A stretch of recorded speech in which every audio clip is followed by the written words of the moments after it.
अगर गुरुवार का प्रदोष पड़ जाए, कौन से वार का? गुरुवार का प्रदोष पड़ जाए, बृहस्पतिवार का यदि प्रदोष पड़ जाए, तो प्रदोष के दिन प्रदोष काल में,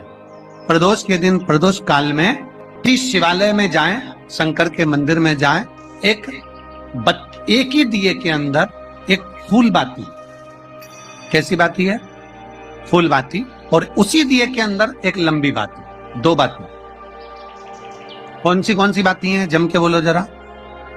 एक फूल बाती, एक लंबी बाती, दो बाती। एक ही दिए के अंदर फूल बाती, लंबी बाती दोनों रख लें। थोड़ा सा घृत की बातियां, तेल की बाती नहीं, घी की बाती रखें, और दोनों बातियां उसमें रखकर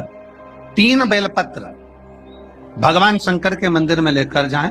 दिए को भी प्रज्वलित नहीं करना है। पहली बेलपत्र नंदीश्वर की जो ऊपर का भाग होता है, जिसको हम शिव तत्व भाग कहते हैं, नंदी के पीठ पर एक भाग होता है जिसको शिव तत्व भाग कहा जाता है, वो नंदी की पीठ पर जो भाग है वहां पर एक बेलपत्र समर्पित करें। दूसरा बेलपत्र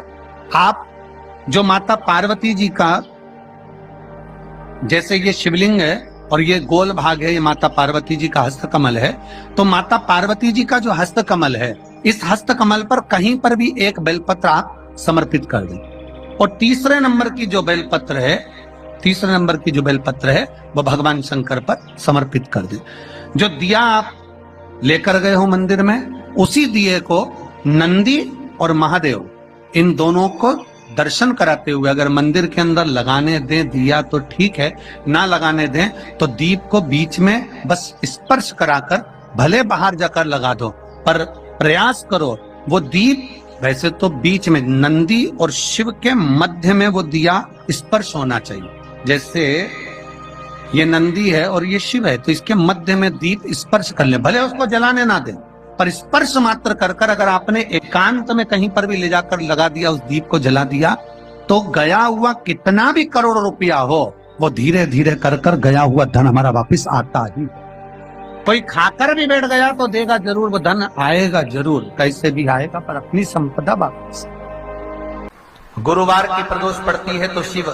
गंगा के स्थल पर निवास करते हैं। गुरुवार की प्रदोष शत्रुओं का नाश करती है। ऐसी प्रदोषों का नियम वर्णन किया, फिर लिखा शिव महापुराण में, बड़ा सुंदर लिखा विद्यार्थी ने। मान लो आप प्रदोष का व्रत नहीं कर सकते, आप अगर व्रत नहीं कर सकते तो प्रदोष के दिन, प्रदोष काल में शाम का समय सूर्यास्त का कुछ पल, कुछ घड़ी के पहले से लेकर बाद तक का प्रदोष काल के अंतर्गत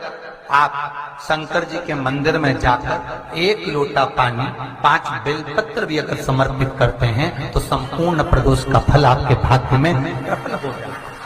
शिव महापुराण में शिव कथा कहती है,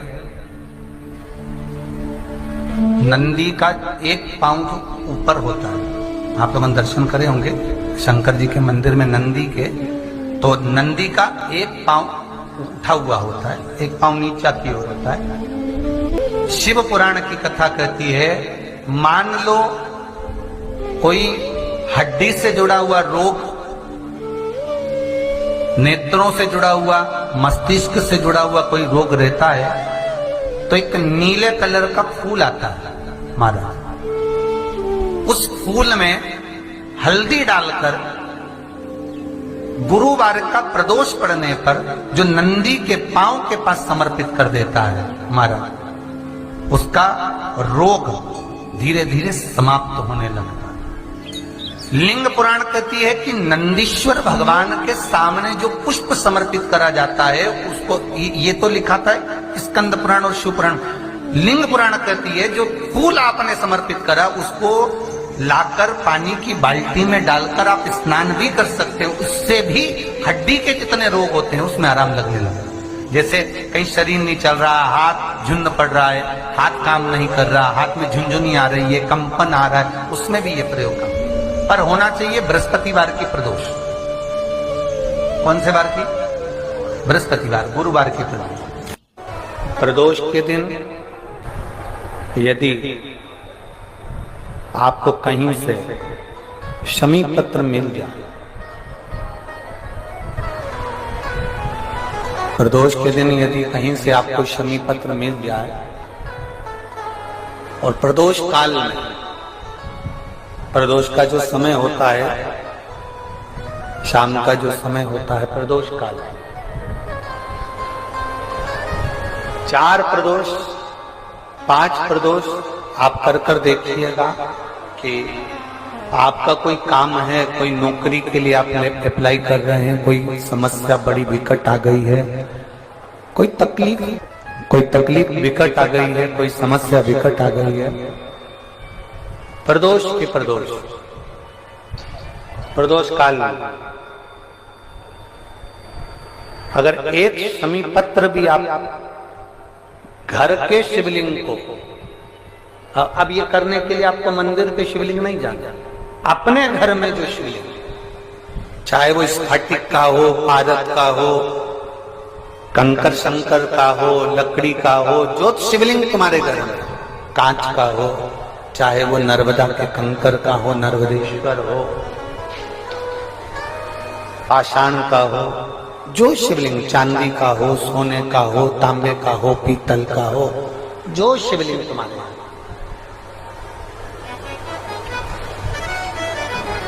एक शमी पत्र यदि आप भगवान शंकर के शिवलिंग पर समर्पित कर रहे हो और उस शमी पत्र को उठाकर रात्रि को 9:15 की जो एक मुहूर्त होता है, एक समय होता है, जिस समय पर हम अपने मन की बात भगवान शंकर को कहते हैं, पूर्व में भी इसका वर्णन हम कर चुके हैं कथाओं में। उस 9:15 पर वो शमी पत्र को उठाकर एक कागज में, एक कटोरी में उसको रखते हैं। 4 या 5 प्रदोष के उस शमी पत्र को अपने पास में रखिए और जिस कार्य के लिए जा रहे हो उसको जेब में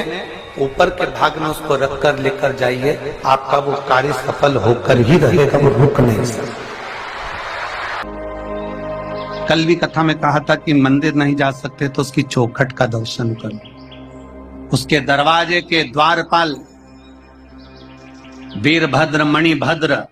और उसके चौखट पर बैठी है भाग्य देवी। शिव महापुराण की कथा कहती है जो शंकर भगवान के, आप कभी अगर मौका लगे तो प्रयास करा करो कि शंकर के शिवालय में जब आप प्रवेश करें, शंकर भगवान के शिवालय में जब आप जल चढ़ाने के लिए जाएं तो वहां जो मुख्य जो गर्भगृह की जो चौखट होती है, गर्भगृह की जो चौखट होती है, प्रयास करना चाहिए कि उस गर्भगृह की चौखट को प्रणाम करना चाहिए। और प्रयास ये भी करो कि गर्भगृह की जो चौखट होती है उस पर लात न रखते हुए आप उस चौखट को लांघने का प्रयास करा करो, चौखट को लांघ, गर्भगृह की चौखट को प्रणाम। अगर आपने दूर से भी शिखर का दर्शन करा है, आप दूर खड़े हो और आपको बाबा विश्वनाथ का दर्शन नहीं हो रहा है, आप दूर खड़े हो आपको महाकाल राजा का दर्शन नहीं हो रहा है, आप दूर खड़े हो आपको ओमकारेश्वर बाबा का दर्शन नहीं हो रहा है, आप दूर खड़े हो आपको भीमा शंकर बाबा का दर्शन नहीं हो रहा है, आप बहुत दूर खड़े हो और मान लो आपको केदारेश्वर बाबा का दर्शन अंदर नहीं हो रहा है, बहुत लंबी लाइन में खड़े हो, तो बाबा की चौखट का अगर दर्शन कर लेते हो, उस पर ध्यान भी लगा लेते हो, तो भाग्य पलट कर ही रहता, भाग्य पलटता ही है। स्मरण किया होगा कि ये शिव महापुराण में पहले वर्णन करा है कि शंकर जी पे चढ़ा हुआ जल लाकर अपने दरवाजे की चौखट पर छींटो। सुना था कि नहीं सुना था? जम के बोलो जरा, सबने सुना था ना कि अपने दरवाजे की चौखट पर छींटो, अपने दरवाजे के अंतर्गत छींटो। उसका कारण क्या था? उसका केवल एक कारण है कि भगवान शंकर पर चढ़ा हुआ जल अगर थोड़ी सी भी रज लगकर आ गई, भगवान शिव का चढ़ा हुआ जल अगर हमारी चौखट पर, दुकान पर आकर अगर छिटक दिया, तो कुबेर का भंडार मेरा महादेव भर ही दे। शंकर भगवान तुझे ना हार देंगे ना अंगूठी देंगे, पर शंकर भगवान तेरी किस्मत पलट दे।